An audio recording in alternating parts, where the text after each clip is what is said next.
Aktivitas warga terhambat, siswa yang hendak bersekolah pun terpaksa bergelantungan untuk menyeberang sungai.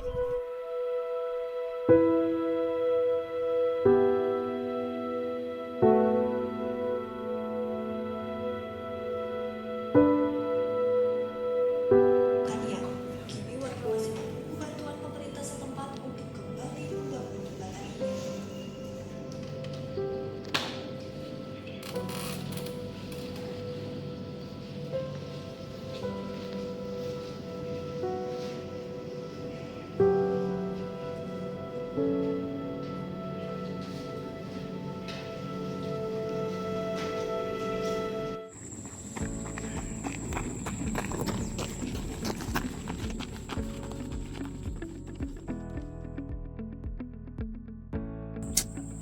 Sinyalnya hilang lagi.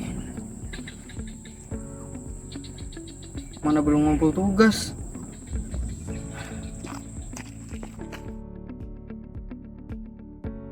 Di balik semangat belajar yang tak pernah padam, tersimpan kenyataan pilu dari pelosok negeri.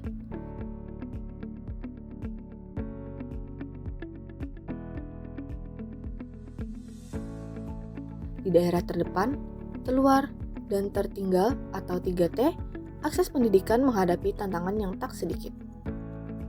Dari keterbatasan infrastruktur, budaya digital yang belum merata, hingga minimnya sumber daya manusia dan ekonomi. Tim kami sudah mengunjungi beberapa narasumber yang berkaitan langsung dengan masalah ini.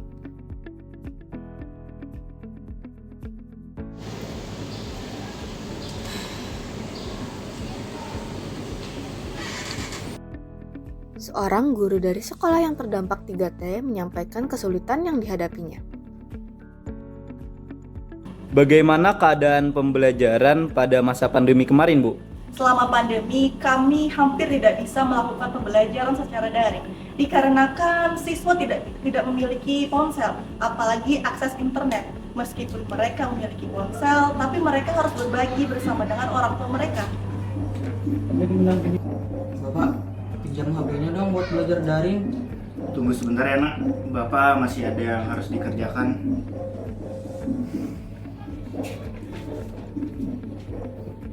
Halo Kak, kira-kira tanggapan Kakak mengenai pembelajaran daring di kampus Kakak gimana nih Kak? Untuk pembelajaran daring terbilang cukup baik ya, dan untuk jaringan juga memang baik, cuman ada beberapa tempat atau wilayah yang di dalam lingkup kampus itu masih belum terjangkau atau internetnya masih kurang cepat, dan ada beberapa juga dari teman saya yang mengikuti kelas online itu jaringannya masih terus naik dalam penggunaan internet yang ada di lingkup kampus. Ini gimana ya cara makainya? Oh ini. Dan juga ada beberapa teman saya juga yang masih belum memahami dalam penggunaan aplikasi digital itu. Dalam penelitian Fatur Rahman dan kawan-kawan tahun 2024, mencatat bahwa keterbatasan perangkat keras seperti laptop rendah spesifikasi, jaringan internet yang tidak stabil, hingga kurangnya keterampilan menggunakan software seperti Microsoft Word menjadi hambatan serius dalam pembelajaran berbasis TIK. Kami mendapati bahwa tidak semua siswa punya kesiapan budaya akademik dalam pembelajaran digital. Beberapa bahkan enggan belajar menggunakan teknologi dan memilih untuk pasif.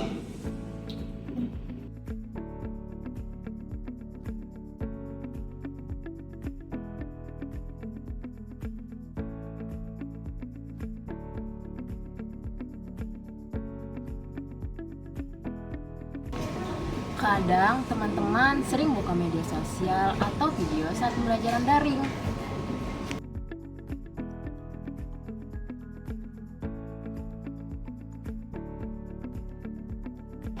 Mungkin karena mereka belum sadar literasi digital yang benar.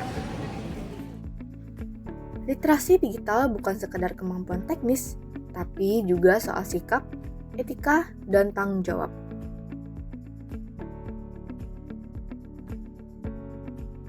Ini menjadi tantangan tersendiri di daerah 3T, di mana akses dan pembiasan terhadap dunia digital masih sangat minim. Karena sulit daring, kami menggunakan metode home visit.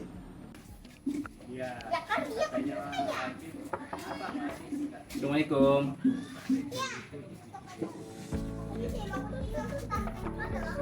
Permisi.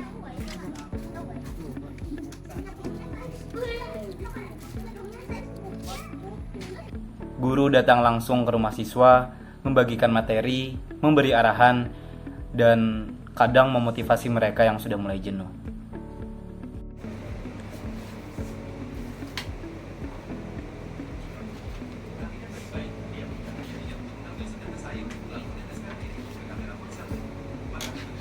Manik dan Sinaga tahun 2022 menunjukkan bahwa di daerah seperti Kepulauan Mentawai, strategi pembelajaran luring seperti kunjungan ke rumah dan pengumpulan tugas di sekolah menjadi solusi kontekstual, humanis, dan jauh lebih efektif dibandingkan daring semu. Falah dan Hatna 2022 menyebut 6 masalah besar, yaitu keterbatasan internet, kondisi ekonomi keluarga, kurangnya guru, hingga buruknya jalan dan jarak tempuh yang jauh. Ini bukan sekedar masalah teknis, melainkan struktural. Solusinya tak bisa instan, diperlukan investasi infrastruktur pendidikan dan kerjasama lintas sektor. Misalnya dengan skema KPBU agar ada pembangunan berkelanjutan.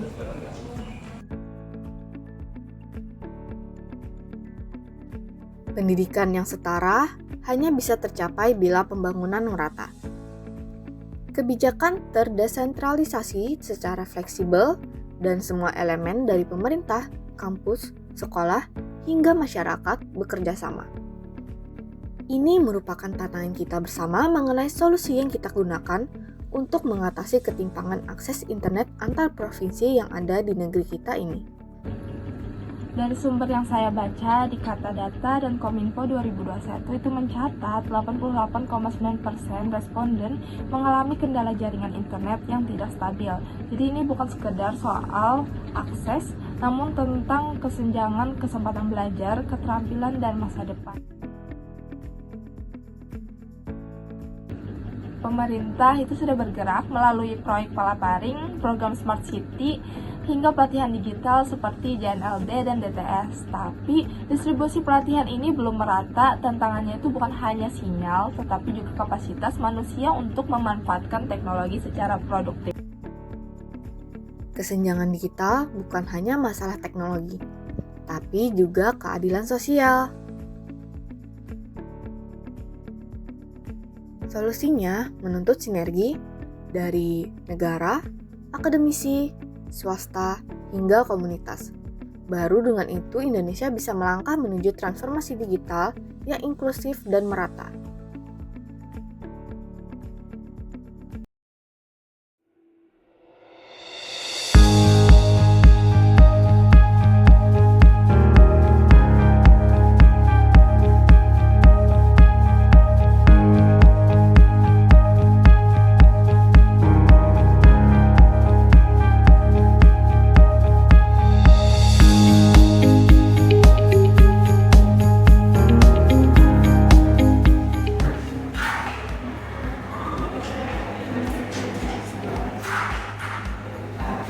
Kami butuh bukan hanya koneksi internet, tapi juga koneksi antar manusia, antar semangat dan perhatian.